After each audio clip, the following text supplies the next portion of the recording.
kembali lagi dan jumpa lagi di channelnya Pak Tandra Teja. Bukannya channelnya saya, Yusuf Denata maksudnya. Oke, di sini saya mau mereview sedikit ya terkait apa yang dinyatakan atau diberitakan oleh Pak Tandra Teja ya.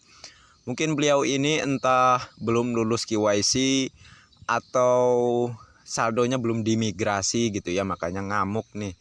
Nggak open minded katanya. Aduh, oke. Kita akan bahas di sini ya sama-sama. Jangan lupa tekan tombol like dan subscribe-nya ya, dan jangan lupa juga aktifkan notifikasi loncengnya agar setiap saya mengupload video terbaru ke depannya ya. Tentunya adalah yang akan lebih awal menerima notifikasinya ya. Perhatikan baik-baik apa yang sedang beliau katakan di sini ya. Oke, langsung saja. Gitu ya kan, KPM itu bertumpuk-tumpuk uangnya ya kan. Nah 3 hari yang lalu juga ada bilang Pi Network Managed launching update ya, Pi Merchant ready for delivery cars in bulk. Jadi akan banyak mobil-mobil mewah yang dikirimkan kepada pioneers ya, karena open managed. Iya mantap, padahal gagal maning ya, tidak kunjung open managed. Lanjut, sama 3 hari yang lalu tiba-tiba ini ada perubahan ya, jadi 12 Desember. Dasar bebek dungu, kalau udah salah ada koreksi katanya ya. 12 Desember. Oke deh, kita lanjut. Nah, tuh ya sekilas apa yang dinyatakan oleh beliau terkait open minded ini ya. Memang ya, saya pun juga pernah menginformasikan ya sebelumnya terkait open minded. Namun saya nggak ada tuh yang memberikan kejelasan pastinya, nggak ada ya. Saya hanya menghimbau kepada sahabat pioner semua untuk berpikir positif dan berdoa bersama-sama sehingga apa yang diberitakan itu bisa menjadi kenyataan. Itu saja yang saya himbaukan dan saya katakan di video saya sebelumnya ya.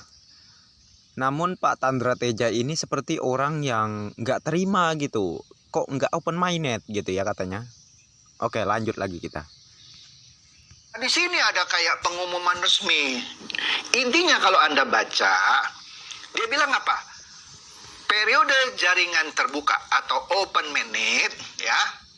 Jadi disebut sini nih, info open mainnet yang benar sesuai white paper katanya ya. Bergantung pada kematangan ekonomi jaringan tertutup close mainnet dan kemajuan KYC, atau dengan kata lain, kalau ekonomi jaringan tertutupnya close networknya nggak mateng-mateng gitu, walaupun sudah hampir 4 tahun, ya nggak open. Kalau KYC-nya nggak maju-maju, ya nggak open ya. Padahal KYC itu sudah dimulai sudah sejak. Oke, malah iklan ya. Padahal KYC itu sudah dimulai sudah sejak lama, dari 14 Maret kan. Sebelumnya juga sudah pada KYC kan ya. Nah bawahnya kita lihat, jadi saat ini kita masih katanya di jaringan tertutup atau enclosed mainnet. Jadi sekali lagi, open mainnet belum ada yang tahu kapan. Ini bener dasar lu pinter, lu culas lu ya. Kortim pun belum ada memberi informasi mengenai open mainnet. Jadi tadi video YouTube itu banyak-banyak yang bikin siapa?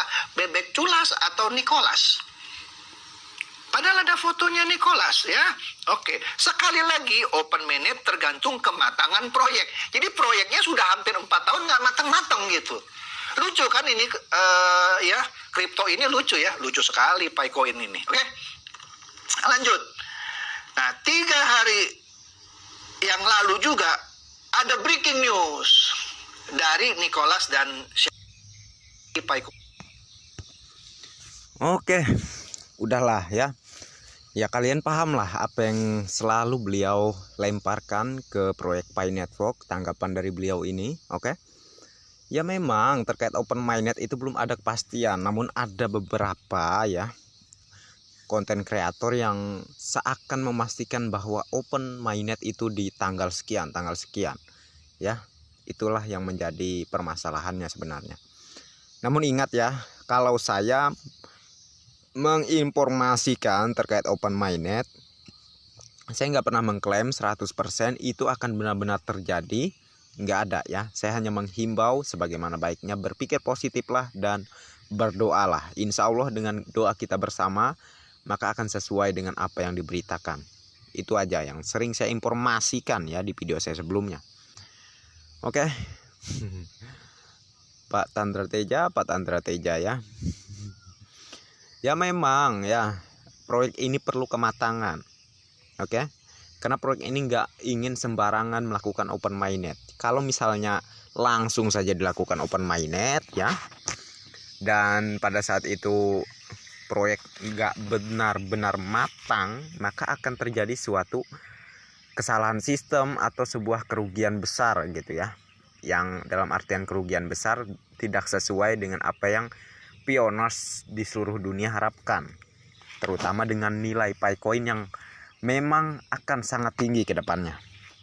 Ya karena itulah sangatlah wajar kalau proyek ini memiliki proses yang lumayan panjang gitu ya.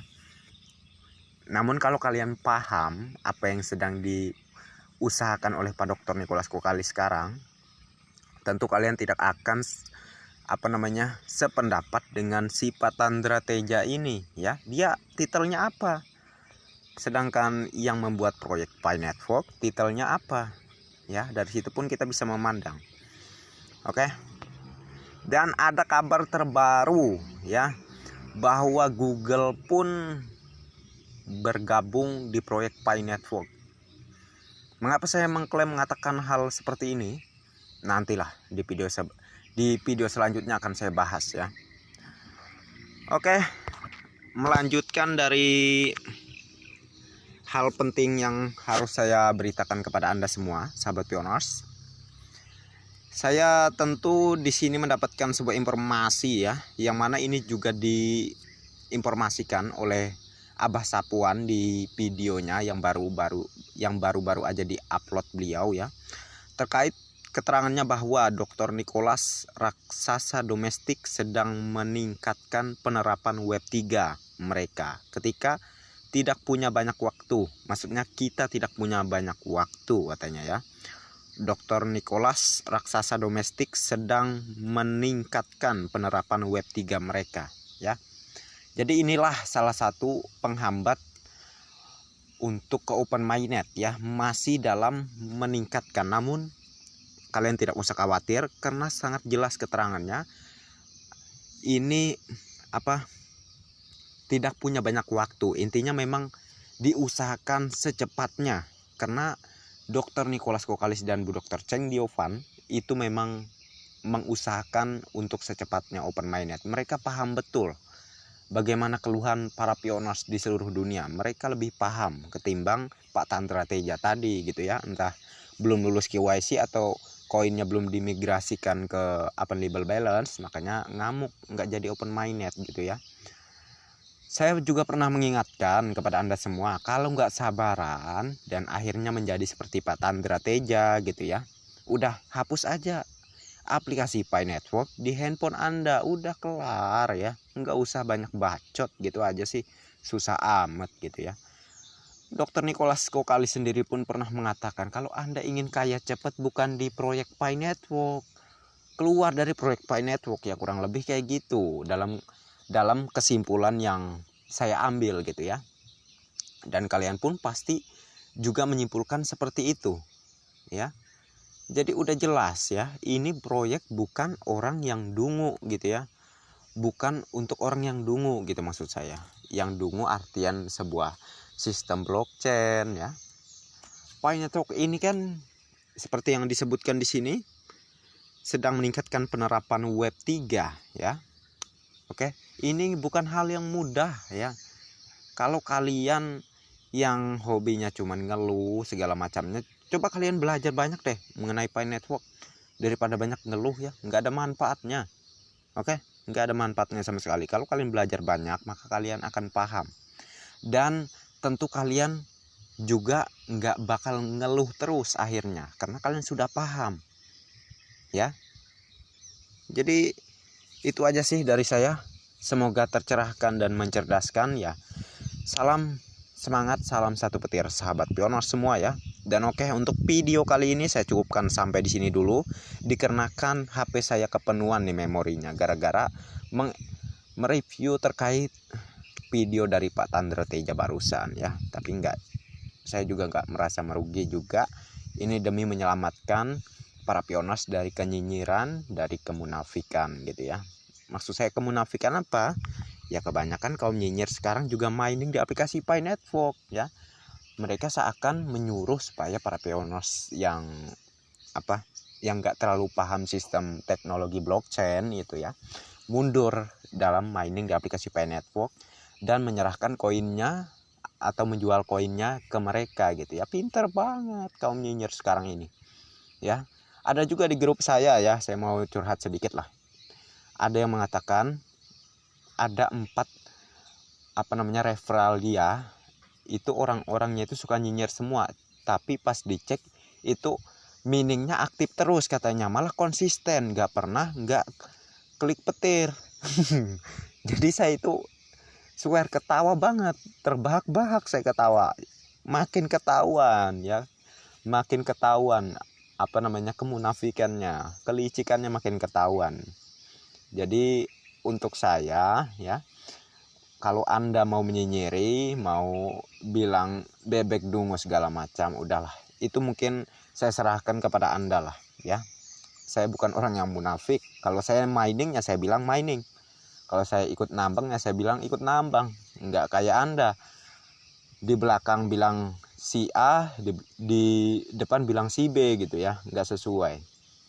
Cuma karena ingin kenyang sendiri, cuma karena ingin kaya sendiri di masa depan. Itu bukan cara saya ya.